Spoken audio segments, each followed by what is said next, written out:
Hello everybody and welcome. In this video I'm going to answer the question: is the application for your headphones SOUNDPEATS RunFree Lite 2 available on your Android device?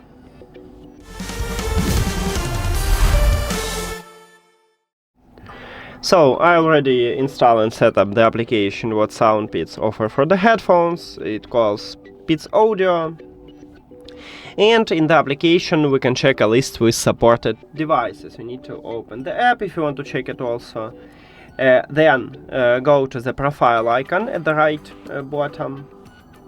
And right here we have the button User Manual. Tap at this line, and right here we have User Manual for all devices in this application, and our model is RunFree Lite 2. If you found these headphones right here in the list, meaning the application available for these headphones.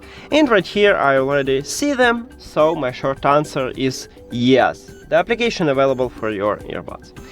Now, if you don't know how to install and set up the application or how to add these earbuds to the app, you can check videos at this channel. And thank you for watching this video. If you found it helpful, please consider subscribing to the channel and leave the like on the video. See you later!